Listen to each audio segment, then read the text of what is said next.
Welcome back সবাইকে। আজ আমি লাভলি রানারের এপিসোড 14 এক্সপ্লেন করব।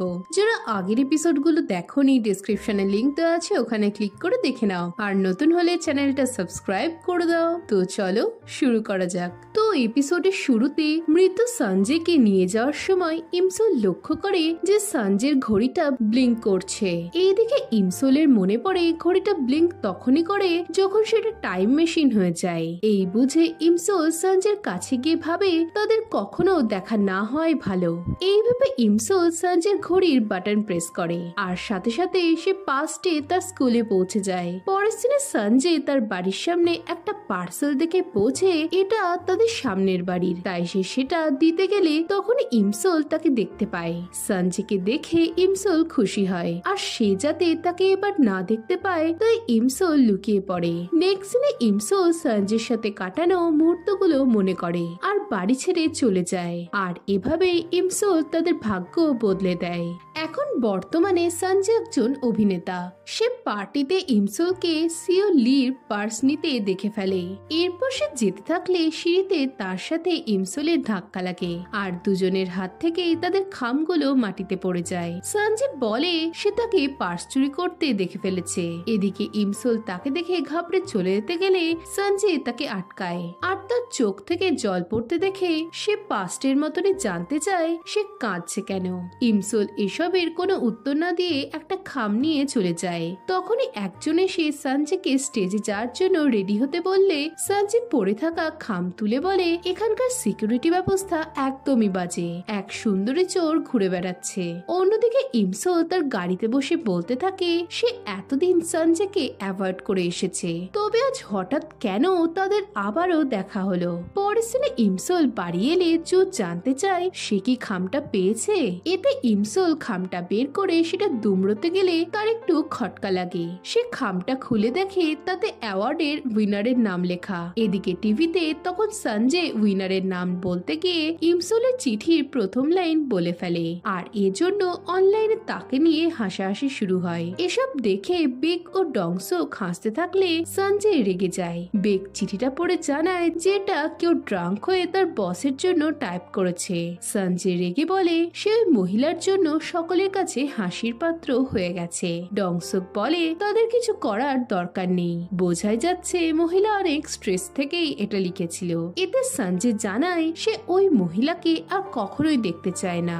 এই সময় দরজা খোলার শব্দ হলে সঞ্জয় দেখে বাইরে তার স্টকার দাঁড়িয়ে, তাই সে দরজা খুলে বেরোলে মেয়েটা পালিয়ে যায়। পরদিন মিটিং এ সিও লি আলোচনা করতে থাকে যে ডোজিনের বদলে কাকে কাস্ট করলে ভালো হবে। এদিকে ইমসোল অনলাইনে সঞ্জয়কে নিয়ে হাসাহাসি করা হচ্ছে দেখে মনে মনে তাকে সরি বলে। অন্যদিকে গুম তাদের মেয়েকে আনতে স্কুলে যায়নি দেখে জো অনেক রেগে যায়। তখনই সিও লি তাকে অ্যাক্টরের নাম সাজেস্ট করতে বললে জো ঘাবড়ে গিয়ে সঞ্জয়ের নাম বলে। এতে বাকিরাও সঞ্জয়কে কাস্ট করতে বললে সিও লি সঞ্জয়কে স্ক্রিপ্ট পাঠাতে বলে। এদিকে সঞ্জয়ের নামে ইমসোল চিন্তায় পড়ে যায়। পরের দিনে জো সঞ্জয়কে শ্যালো কিসে স্ক্রিপ্ট পাঠাতে গিয়ে ভুল করে ইমসোলের স্ক্রিপ্ট পাঠিয়ে দেয়। রাতে সঞ্জয় স্টোরির নাম time walking on a memory দেখে একটু অবাক হয়। সঞ্জয় দেখে স্টোরির হিরো মারা গেলে হিরোইন তাকে বাঁচাতে 15 বছর অতীতে চলে যায়। এরপর তাদের নানাভাবে অতীত ও বর্তমানে দেখা হয় আর তারা দুজনে একে অপরের প্রেমে পড়ে যায়। স্টোরির শুরুতে নায়িকা হসপিটালে স্যাড হয়ে শুয়ে থাকলে তার কাছে একটা র্যান্ডম কল আসে আর একজন তাকে হাল না ছেড়ে বেঁচে থাকার জন্য এনকারেজ করে। এসব পড়ে সঞ্জয়ের চোখে জল আসে। সে আরো দেখে স্টোরিতে হিরো ও হিরোইনের স্নোফলের মধ্যে হান ব্রিজে দেখা হবে আর গল্পের শেষে হিরো তার প্রেমিকাকে বাঁচানোর জন্য আবারও মারা যাবে। এসবে হিরোইনের মনে হয় তাদের কোনোদিন দেখা না হয় ভালো। সে বুঝতে পারে তাদের দেখা হলে হিরো মারা যাবে, তাই সে হিরোকে বাঁচানোর জন্য তার লাইফ থেকে নিজেকে মুছে ফেলে আর এভাবে হিরো বেঁচে থাকে আর হিরোইন তাকে দূর থেকে দেখে ভাবে এটাই তাদের পক্ষে ভালো। এসব পড়ে সঞ্জয়ের চোখে জল আসে। ডংসক বলতে আসে যে তারা ভুল স্ক্রিপ্ট পেয়েছে, কিন্তু সঞ্জয়কে কাঁদতে দেখে সে অবাক হয়ে যায়। পরদিন সিওলি ইমসোলকে জানায় তারা ভুল করে ইমসোলের প্রজেক্টটা সঞ্জয়কে পাঠিয়ে ফেলেছিল আর সঞ্জয়ের সেটা অনেক ভালো লেগেছে। এই শুনে ইমসোল হাঁ হয়ে যায়। এদিকে ভেতরে ইমসোলকে দেখে সঞ্জয় ডংসুককে জানায় এই মহিলায় চিঠিটা টাইপ করেছিল। সঞ্জে বলে সে তাদের সাথে দেখা করবে না। এই বলে চলে যেতে গেলে তার মনে হয় ইমসোলকে তার একটু শাস্তি দেওয়া উচিত। এই ভেবে সে রুমে যায়। তাকে দেখে ইমসোল মনে মনে বলতে থাকে তাদের এভাবে দেখা হওয়াটা একদমই উচিত না। এদিকে সঞ্জে ইমসোলকে জব্দ করার জন্য বলতে চায় তার স্ক্রিপ্টটা একদমই পছন্দ হয়নি, কিন্তু তখনই ইমসোল বলে ওঠে সে তার মুভিতে সঞ্জয়কে কাস্ট করতে চায় না। এই শুনে সকলে অবাক হয়। ইমসোল বলে সঞ্জয় তার ক্যারেক্টারের হিসেবে একদমই মানানসই নয়। এই শুনে সঞ্জয় বলে তুমি আমায় রিজেক্ট করছো, আমি তোমার মুভিতে কাজ করব না জানাতে এসেছিলাম। ইমসোল বলে সেও তাই চায়, আর যদি ভবিষ্যতে তার নামের কোনো স্ক্রিপ্ট সঞ্জয়ের কাছে যায় তবে যেন সে তাতেও না করে দেয়। সঞ্জয় জানতে চায় সে কি তার সাথে কোনোদিনও কাজ করতে চায় না। এতে ইমসোল বলে সঞ্জয় যদি তার কথায় হার্ট হয় তবে তাই ভালো।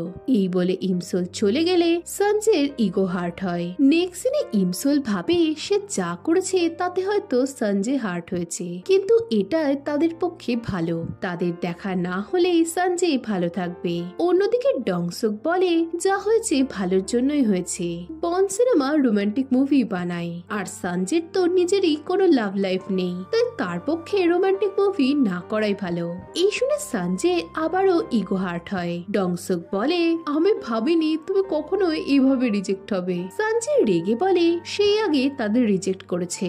এতে ডংসুক জানায় সেই টাইমে মনে হচ্ছিল যে ইমসোলি তাকে কোটি কোটি বছর আগে রিজেক্ট করে দিয়েছে, তবে এরপরও যদি সঞ্জয় মুভিটা করতে চায় তবে তাকে কনভিন্স করা উচিত। এতে সঞ্জয় জানায় সেটা কখনোই করবে না। পরের সিনে ইমসোল অফিসের বাইরে সঞ্জয়কে দেখে অবাক হয়। সে তাকে ইগনোর করে যেতে থাকলে সঞ্জয় ইমসোলের রেজিগনেশন লেটারটা পড়তে শুরু করে। এই দেখে ইমসোল ঘাবড়ে যায়। এরপর তারা সেই বারে যায় যেখানে আগের বার সঞ্জয় তাকে নিয়ে গেছিল।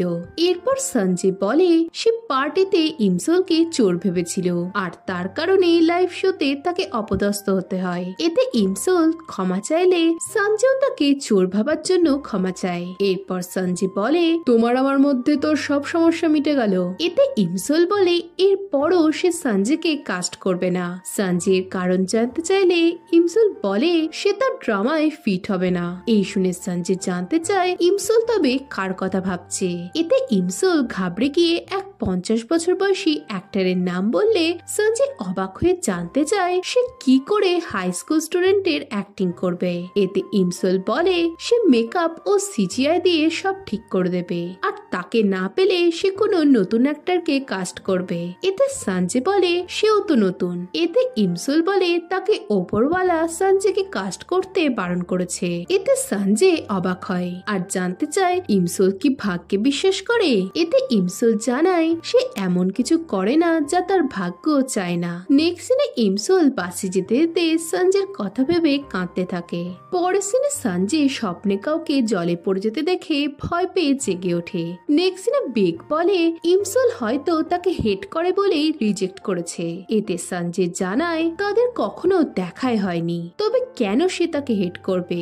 বেক হেসে বলে সবাই তাদের পছন্দ নাই করতে পারে, আর এটা তাদের মেনে নেওয়াই উচিত। এতে সঞ্জয় বিরক্ত হয়ে চলে যায়। নেক্সট সিনে সঞ্জয় ইমসোলকে কল করলে সে তার ফোনটা কেটে দেয়, আর এতে সঞ্জয় রেগে ডংসুককে তাকে ফোন লাগাতে বলে। তাই ডংসুক ইমসোলকে ফোন করে বলে তারা মুভিতে ইনভেস্ট করবে, এমনকি সঞ্জয় ফ্রিতেও কাজ করবে, কিন্তু ইমসোল তাকে তাও রিজেক্ট করে দেয়। ডংসুক বোঝায় যে সঞ্জয় এবার এসব বন্ধ করা উচিত, এর ফলে সে কেবল বারবার হিউমিলিয়েট হচ্ছে, কিন্তু সঞ্জয় তাও শোনে না। নেক্সট সিনে সঞ্জয় স্টকারের সাথে কিম ইয়ন সুর ধাক্কা লাগে। অন্যদিকে ইমসোলের মা ইমসোলকে ফোন করে জানায় যে ঠাকুমাকে পাওয়া যাচ্ছে না। এই শুনে ইমসোল ভয় পেয়ে তখনই থানায় যায়, আর গুম ও জু ঠাকুমাকে খুঁজতে থাকে। এদিকে ঠাকুমা গেন্ডাকে রেস্তোরাঁয় বসে খাবার খাচ্ছিল। গেন্ডাক তার কাছে এলে ইমসোলের ঠাকুমা তাকে চিনতে পেরে বলে সে তাদের সামনের বাড়িতেই থাকতো। এতে গেন্ডাকেরও তাকে মনে পড়ে। এরপর তারা ড্রিঙ্কস করতে থাকে। এই সময় সময় সঞ্জয় সেখানে এলে গেন্ডাক সঞ্জয়কে ইমসোলের ঠাকুমাকে হ্যালো বলতে বলে জানায় তারা তাদের সামনের বাড়িতে থাকতো। এদিকে ঠাকুমা সঞ্জয়কে দেখে ভুলভাল বকতে শুরু করে। তখনই ঠাকুমার পকেট থেকে একটা ছবি পড়ে গেলে গেন্ডাক তা দেখে সঞ্জয়কে বলে যে ঠাকুমার ডিমেনশিয়া রোগ আছে। এদিকে ছবিতে ইমসোলকে দেখে সঞ্জয় অবাক হয়। পরে সেরে ইমসোল আর তেসাং সিসিটিভি চেক করতে থাকলে ইমসোলের মা ফোন করে জানায় যে ঠাকুমাকে পাওয়া গেছে। তাই তেসাং ইমসোলকে বাড়ি পৌঁছে দেয় আর তাকে রাতে সাবধানে থাকতে বলে জানায় একটা মেয়েকে কিডন্যাপিং এর চেষ্টা করা হয়েছে।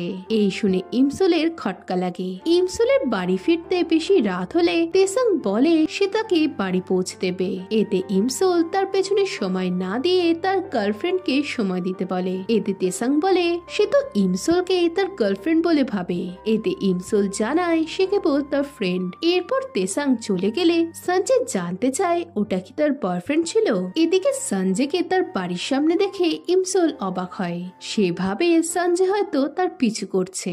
সঞ্জয় তার গাড়ির দরজা খুললে ইমসোল বলে সঞ্জয় যতই চেষ্টা করুক না কেন সে তার গাড়িতে উঠবে না। এই বলে সে সঞ্জয়কে চলে যেতে বললে সঞ্জয় বলে এতে সে রিগ্রেট করবে। ইমসোল রেগে সেখান থেকে চলে যেতে গেলে কেউ তাকে আটকায়। সে সঞ্জয়কে তাকে ছেড়ে দিতে বলে পেছনে তাকিয়ে দেখে তার ঠাকুমা। ইমসোল বোঝে সঞ্জয় তার ঠাকুমাকে নিয়ে এসেছে। এই সময় ইমসোলের মা এসে সঞ্জয়কে অনেক ধন্যবাদ জানায় আর ইমসোলকে তাকে কফি খাওয়াতে বলে চলে যায়। এরপর ইমসোলও সঞ্জয়কে ভুল বোঝার জন্য সরি বলে। এরপর ইমসোল সঞ্জয়কে কফি কিনে দেয়। ফাঁকা জায়গায় বসার জন্য সঞ্জয় বলে এমন জায়গায় তাদের কেউ দেখে ফেললে তার নামে ডেটিং স্ক্যান্ডেল ছড়াতে পারে, তাই তাদের কেয়ারফুল থাকা উচিত। এই বলে সে ইমসোলের কাছে গিয়ে তাকে তার চোখের দিকে তাকাতে বলে। জানো তো সবাই বলে আমার চোখগুলো নাকি অনেক রোমান্টিক। এদিকে এসবে ইমসোল অপ্রস্তুত হয়ে পড়ে। এই সময় একটা ভ্যানে সঞ্জয় তার পোস্টার দেখিয়ে বলে অ্যাডেও লেখা আছে আমি ফ্রেশ। এসব দেখে ইমসোল জানতে চায় সে কি মুভিটা করার জন্যই তাকে কনভিন্স করার চেষ্টা করছে। এতে সঞ্জয় বলে আমি কেবল ফ্যাক্ট গুলো বলছি, আমি এখনো নতুন আর রোমান্টিক সিনও আমি করতে পারি। যদি আমাকে না নাও তবে তোমারই লস হবে।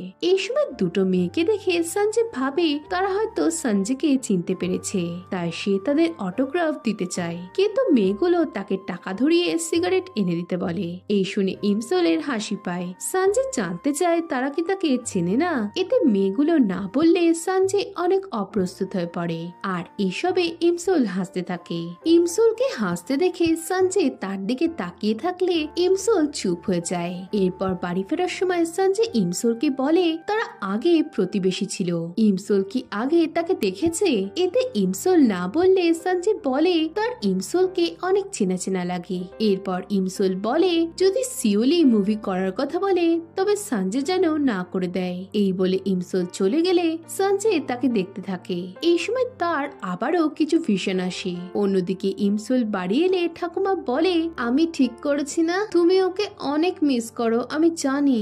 এই শুনে ইমসোল অবাক হয়। সে রুমে গিয়ে বলতে থাকে আমি ওকে অনেক মিস করি আর এভাবে বারবার দেখা হতে আমি ওকে আরো মিস করছি।